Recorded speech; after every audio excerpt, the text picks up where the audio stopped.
Hello student, welcome back. आज हम principles of accounting में अकाउंटेंट ट्रीटमेंट करेंगे डेप्रिसिएशन से रिलेटेड। अभी हमारे प्रिंसिपल्स ऑफ अकाउंटिंग में डेप्रिसिएशन अकाउंटिंग चल रहा था।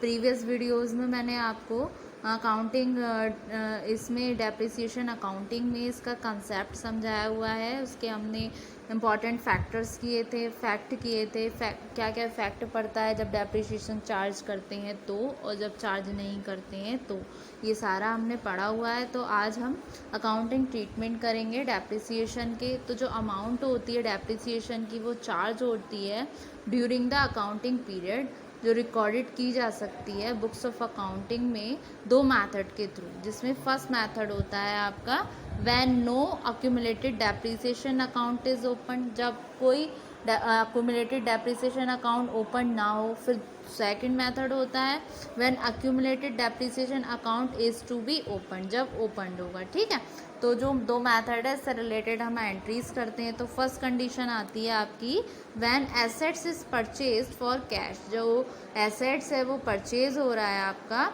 कैश में, तो उस कंडीशन में एंट्री बनेगी assets account debit to cash account. तो एसेट्स कोई सा भी हो गया, चाहे आपकी मशीनरी हो गई या मोटर लॉरी हो गया। अगर मशीनरी हुआ, कोई मशीनरी परचेज करी, तो एंट्री बनेगी machinery account debit to cash account. ठीक है, तो यहाँ पर मैंने क्या मेंशन किया, मैंने किया assets account debit to cash account. ठीक है, तो machinery account debit to cash account. फिर दूसरे मेथड में भी सेम ही एंट्री होगी इसकी, assets account debit to cash account. ठीक है, फिर दूसरी कंडीशन आती है when asset is purchase for credit. अभी हमने किया था कैश में, अब दूसरी कंडीशन आ रही है जब हम इसको परचेज करेंगे क्रेडिट में। तो उस कंडीशन में क्या एंट्री बनेगी, assets account debit to vendor account. यहाँ पर क्या था, यहाँ आपने कैश मेंशन किया था, यहाँ क्या करेंगे आप, assets account debit to vendor या फिर वेंडर अकाउंट, वेंडर्स अकाउंट करके शो करेंगे अगर अकाउंट करेंगे तो, वरना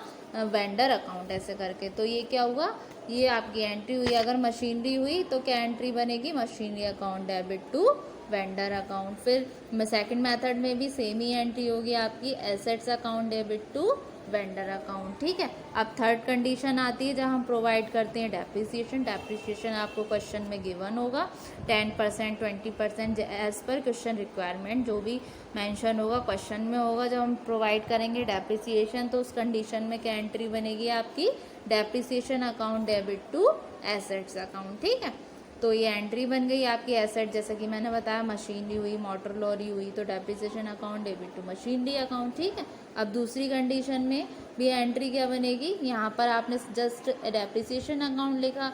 अब दूसरी वाले मेथड में क्या है, हम डेप्रिसिएशन अकाउंट में अकाउंटिंग में अक्यूमुलेटेड डेप्रिसिएशन अकाउंट को ओपन करेंगे। तो यहाँ पर सिर्फ डेप्रिसिएशन जहाँ पर है वहाँ पर क्या आ जाएगा आपका, नीचे आ जाएगा टू एसेट्स की जगह टू अक्यूमुलेटेड डेप्रिसिएशन अकाउंट। तो एंट्री बनेगी आपकी depreciation account debit to accumulated depreciation account. ठीक है, फिर आपकी एंट्री होगी। अब हमने प्रोवाइड कर दिया डेप्रिसिएशन, जैन उसका क्या होगा, उसका हम करेंगे ट्रांसफ़र। तो ट्रांसफ़र की अमाउंट जो होगी डेप्रिसिएशन की वो किस में जाएगी, आपकी P&L अकाउंट में। तो क्या एंट्री बनेगी, मैं फर्स्ट मेथड में P&L account debit to depreciation account. ठीक है, और दूसरी साइड में क्या एंट्री बनेगी, दूसरे मेथड में जहाँ पर हमने अक्यूमुलेटेड डेप्रिसिएशन ओपन करेंगे, accumulated depreciation account as it is entry होगी P&L account debit to depreciation account. ठीक है, अब फिर हमारी नेक्स्ट कंडीशन आई,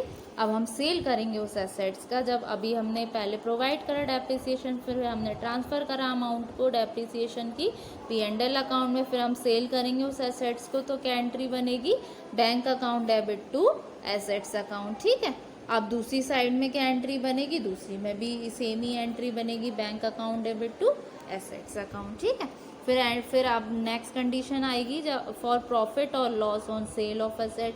अब ये कंडीशन आएगी, अब हमें क्या है, अब हमें जब हमने सेल किया है अपने एसेट को तो क्या निकल कर आया, कभी कभी प्रॉफिट आता है, कभी लॉस आता है। जब प्रॉफिट आएगा तो एंट्री बनेगी asset account debit to profit on sale of assets account, अगर इस कंडीशन में अगर आपके लॉस हुआ तो लॉस में क्या है, जस्ट इसकी रिवर्स एंट्री होगी। क्या एंट्री बनेगी फिर उस कंडीशन में जहाँ पर आपने लिखा है ना to profit on sale of account, sale of assets, तो ये क्या है, लॉस हो गया। लॉस क्या है हमारा, डेबिट साइड आएगा, तो क्या एंट्री बनेगी, रिवर्स में loss on sale of assets account debit to assets account. जहाँ पर आपका एसेट्स अकाउंट डेबिट था जब प्रॉफिट हो रहा था, तो लॉस में क्या है उसको हम क्रेडिट कर देंगे, ठीक है।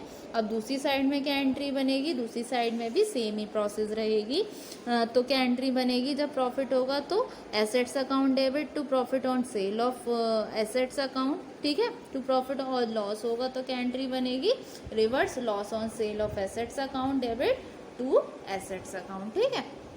आप क्या कर रहे हैं, फिर हम ट्रांसफ़र कर रहे हैं उस प्रॉफिट एंड लॉस का ऑन सेल ऑफ एसेट्स को P&L अकाउंट में। तो इस कंडीशन में क्या एंट्री बनेगी आपकी, profit on sale of assets account debit to profit and loss account. अगर लॉस होगा तो क्या एंट्री बनेगी आपकी, loss on sale of assets account debit to P&L account. और दूसरी साइड में क्या एंट्री बनेगी आपकी, सेम बनेगी, जो क्या थी, profit on sale of assets account debit, जब प्रॉफिट होगा तो टू P&L अकाउंट, और अगर लॉस होगा तो क्या एंट्री बनेगी, loss on sale of assets account debit to, इसमें क्या एंट्री बनेगी, to loss on sale of assets account, ठीक है। तो होप सो स्टूडेंट आज वाले लेक्चर में आपको इतनी अकाउंटिंग ट्रीटमेंट समझ आए होंगे। कल के वीडियो में मैं आपको मेथड्स कराऊंगी डेप्रिसिएशन के। बेसिकली आज के हम अपने वीडियो में दो मेथड करेंगे। एक तो है आपका स्ट्रेट लाइन मेथड, दूसरा है स्ट्रेट लाइन मेथड को क्या बोलते हैं आप, फिक्स इंस्टॉलमेंट मेथड भी बोलते हैं। फिर सेकंड है आपका डिमिनिशिंग बैलेंस मेथड, जिसको बोलते हैं हम रिटन डाउन वैल्यू मेथड, ठीक है। तो फिक्स इंस्टॉलेशन मेथड में क्या होगा, इस मेथड में आपको कैलकुलेट करना होगा, मतलब इसमें भी आपको कंडीशंस के थ्रू न्यूमेरिकल मिलेंगे, ठीक है। तो इसकी फिक्स इंस्टॉलमेंट मेथड की कुछ मेरिट्स होती हैं। इसमें डेप्रिसिएशन कैलकुलेट किया जाता है अकॉर्डिंग टू मेथड जो चार्ज होता है एवरी ईयर पे and at the end of the life of asset, जो अमाउंट ऑफ एसेट्स जब बिकम्स हो जाती है जीरो। इस मेथड में every year amount of depreciation जो है वो हमेशा सेम ही रहती है। जैसे कि आपने फॉर एग्जांपल 10,000 की आपकी मशीन ली है सपोज़, फिर उस पर मैंने 10% डेप्रिसिएशन चार्ज किया, तो 10,000 का 10% कितना हुआ, निकल कर आया आपका 1,000 रुपये। तो अगर हम 3 साल का जैसे बनेगा, 3 इयर्स का जैसे बनाऊंगी मैं, तो 2003 से हम देखते हैं, 2003 में हम डेप्रिसिएशन कितना चार्ज करेंगे, 1000, और 2004 में कितना करेंगे, 1000, 2005 में भी 1000, ठीक है। तो सेम ही प्रोसेस फॉलो होता रहेगा, सेम ही अमाउंट चार्ज होती रहेगी। इसकी एक मेरिट होती है, मेरिट क्या है इसकी, ये बहुत सिंपल है कैलकुलेट करना इसमें डेप्रिसिएशन को, ठीक है। तो ये होता है। तो होप सो स्टूडेंट आपको ये लेक्चर समझ आएगा होगा। कल के वीडियो में हम फिक्स इंस्टॉलमेंट अकाउंट की थोड़ी सी थ्योरी डिस्कस करेंगे, दैन उससे रिलेटेड हम उसका एक न्यूमेरिकल सॉल्व करेंगे। Thank you very much.